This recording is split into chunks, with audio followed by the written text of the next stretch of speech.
Poisson distribution ये भी discrete probability distribution की एक टाइप है।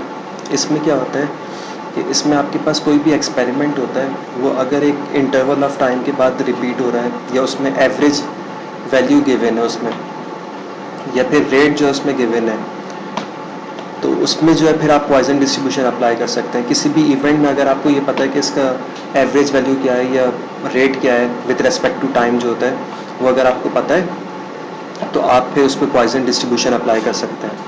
तो इसमें जो एग्जांपल दी हुई है वो दी हुई है मिनट पर मिनट भी हो सकता है, पर डे भी हो सकता है, पर वीक भी हो सकता है, पर मंथ, पर ईयर, इस तरह का इंटरवल ऑफ टाइम हो सकता है आपके पास। इसकी एग्जांपल एक और भी ले लेते हैं कि number of calls receive per hour by an officer. तो number of call per hour जो होंगे आपके पास ये एवरेज हो जाएगा, number of call per hour ये एवरेज हो जाएगा। ठीक है, तो इस तरह की अगर आपके पास एवरेज वैल्यूज़ आपके पास हो किसी भी इवेंट की या किसी एक्सपेरिमेंट की एवरेज वैल्यूज़ हो तो आप उस पर पॉइजन डिस्ट्रीब्यूशन ये अप्लाई कर सकते हैं। तो इसका जो आपके पास probability density function, probability mass function, probability distribution function जो इसका आता है आपके पास वो ये है आपके पास। इसमें एक ही पैरामीटर होता है लैम्डा। लैम्डा क्या होता है? वो एवरेज होता है।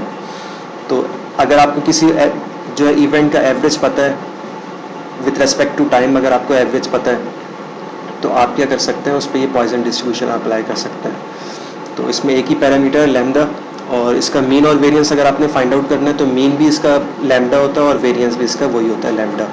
उसको एक प्रॉब्लम से सॉल्व कर के और समझ लेते हैं।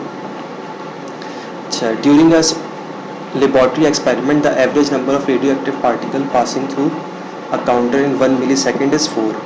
तो 4 पार्टिकल जो है वो पास थ्रू हो रहे हैं, 4 पार्टिकल पास थ्रू हो रहे हैं 1 मिलीसेकंड में। ठीक है, तो इन्होंने एवरेज क्या दिया हुआ है कि जो भी एक्सपेरिमेंट है उसमें 4 पार्टिकल पर मिलीसेकंड ये पास थ्रू हो रहे हैं। What is the probability that 6 particle enter in a given millisecond. 1 millisecond में जो है किसी भी 1 मिलीसेकंड में 6 पार्टिकल एंटर हो जाएंगे, इसकी क्या प्रोबेबिलिटी है?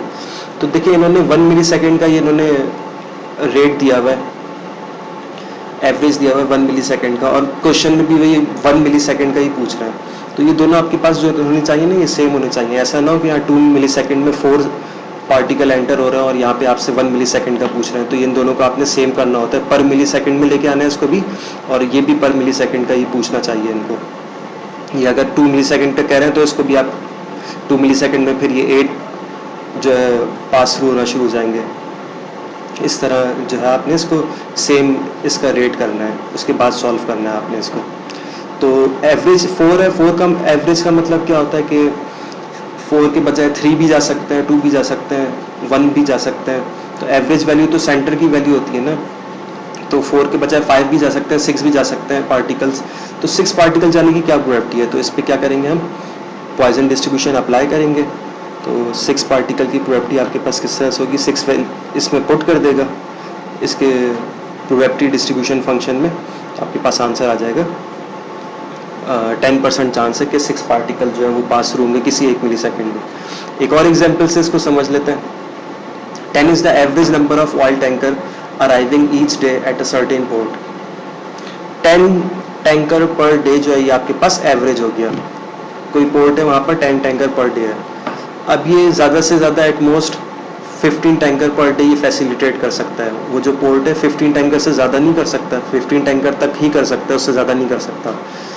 अच्छा, अब ये पूछ क्या रहे हैं? What is the probability date on a given day. एक डे का ही पूछ रहे हैं और एक डे का इन्होंने एवरेज बताया और एक सिंगल डे का पूछ रहे हैं।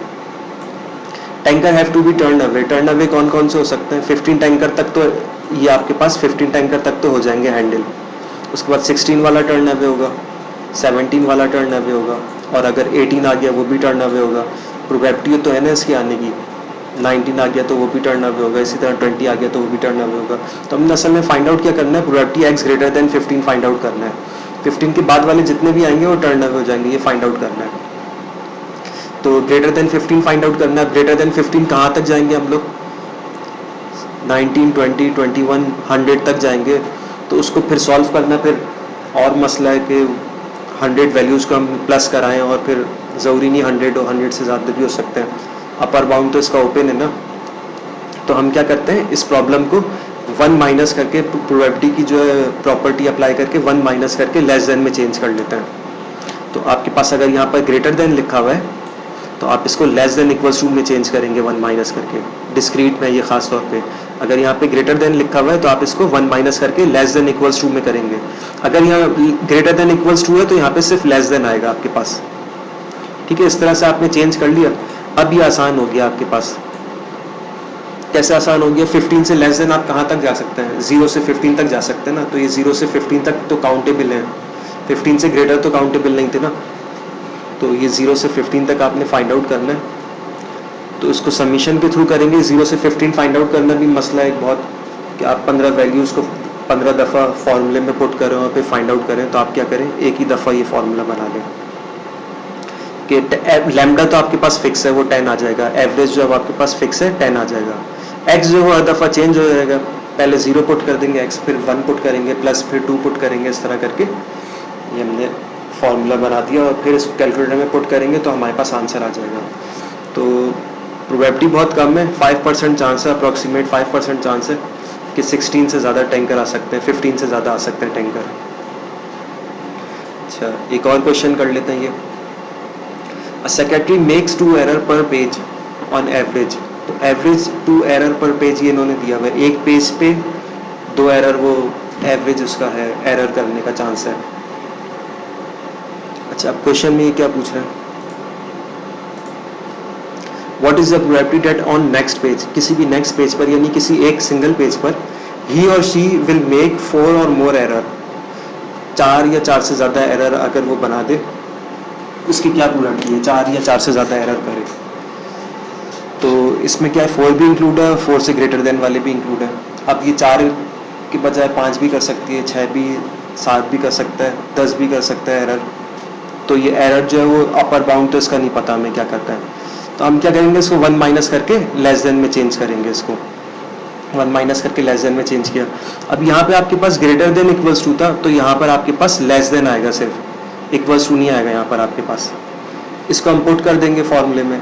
अच्छा, लेस देन 4 में भी आपके पास 3 भी आता है, फिर 2 भी आता है, 1 भी आता है, 0 भी आता है। तो ये 4 वैल्यूज़ भी कैलकुलेटर अलग अलग करने के बजाय इसको कैलकुलेटर में पुट करके और वैल्यूज़ को पुट करके जो आप इसको सॉल्व कर दें, इसका जो आंसर आएगा वो 14% चांस है कि 4 या 4 से ज़्यादा एरर हो जाए। नेक्स्ट कर लेते हैं। नेक्स्ट में वो क्या बोल रहे हैं कि कोई भी एरर ना हो इसमें। ये आसान क्वेश्चन है कि नो एरर। नो एरर का मतलब x = 0 है, तो 0 की प्रोबेबिलिटी आपने फाइंड आउट करनी है।